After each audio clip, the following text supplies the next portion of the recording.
السلام علیکم ورحمۃ اللہ وبرکاتہ۔ آج میں نے سویا وڑی گریوی کوفتہ کی ریسیپی آپ کے ساتھ شیئر کی ہے۔ انگریڈینٹس میں نے اچھے سے مینشن کر دیا ہے پوری ویڈیو میں، ضرور ٹرائی کریں، بہت ہی مزیدار بن کر تیار ہوں گی یہ گریوی۔ آج میں آپ کو ایک حدیث سناؤں گی۔ حضرت ابو ہریرہ رضی اللہ عنہ اس کے راوی ہے۔ آپ صلی اللہ علیہ وسلم کو انہوں نے فرماتے ہوئے سنا کہ قیامت کے دن سب سے پہلے ایک ایسے شخص کے خلاف فیصلہ سنایا جائے گا جس نے شہادت پائی ہوگی۔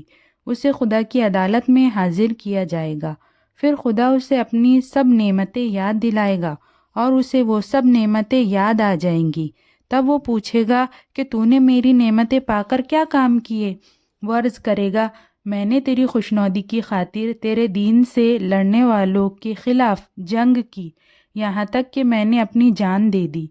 خدا اس سے کہے گا، تو نے یہ بات غلط کہی کہ میری خاطر جنگ کی، تو نے صرف اس لیے جنگ کی اور جانبازی دکھائی کہ لوگ تجھے جری اور بہادر کہے، سو دنیا میں تجھے اس کا صلہ مل گیا۔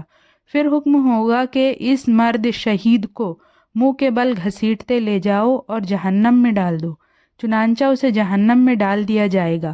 پھر ایک دوسرا شخص خدا کی عدالت میں پیش کیا جائے گا جو دین کا عالم و معلم اور قرآن کا قاری ہوگا۔ اسے خدا اپنی نعمتیں یاد دلائے گا اور اسے سب نعمتیں یاد آ جائے گی۔ تب اس سے کہے گا، ان نعمتوں کو پا کر تو نے کیا عمل کیے؟ وہ عرض کرے گا، خدایا میں نے تیری خاطر تیرا دین سکھایا اور تیری خاطر دوسروں کو اس کی تعلیم دی اور تیری خاطر قرآن مجید پڑھا۔ خدا تعالیٰ فرمائے گا، تم نے جھوٹ کہا، تم نے تو اس لیے علم سیکھا تھا کہ لوگ تمہیں عالم کہے، اور قرآن اس غرض سے تم نے پڑھا تھا کہ لوگ تمہیں قرآن کا جاننے والا کہے، سو تمہیں دنیا میں اس کا صلہ مل گیا۔ پھر حکم ہوگا، اس کو چہرے کے بل گھسیٹتے ہوئے لے جاؤ اور جہنم میں پھینک دو۔ چنانچہ اسے گھسیٹتے ہوئے لے جا کر جہنم میں پھینک دیا جائے گا۔ اور تیسرا آدمی وہ ہوگا جس کو اللہ نے دنیا میں کشادگی بخشی تھی اور ہر قسم کی دولت سے نوازا تھا۔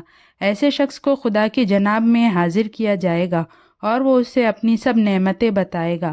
وہ ساری نعمتوں کو جان لے گا اور اقرار کرے گا کہ ہاں یہ سب نعمتیں اسے دی گئی تھی۔ تب اس سے اس کا رب پوچھے گا، میری نعمتوں کو پا کر تو نے کیا کام کیے؟ وہ جواب میں عرض کرے گا، جن جن مدات میں خرچ کرنا تیرے نزدیک پسندیدہ تھا، سب ہی مدات میں میں نے تیری خوشنودی کے لیے خرچ کیا۔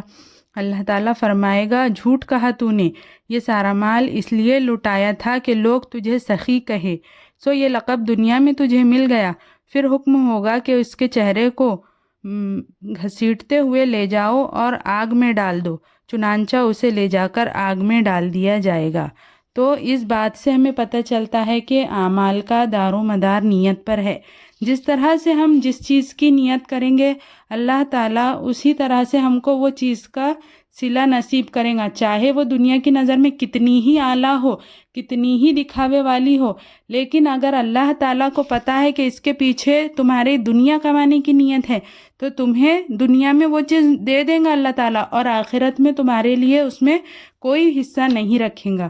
اوپر کی تینوں روایتیں جس حقیقت کو وضاحت سے سامنے لاتی ہے وہ یہ ہے کہ آخرت میں کسی نیک کام کی ظاہری شکل پر کوئی انعام نہیں ملے گا۔ جزاک اللہ خیر، والسلام۔ اور جاننے کے لیے ہمارے چینل کو سبسکرائب کریں۔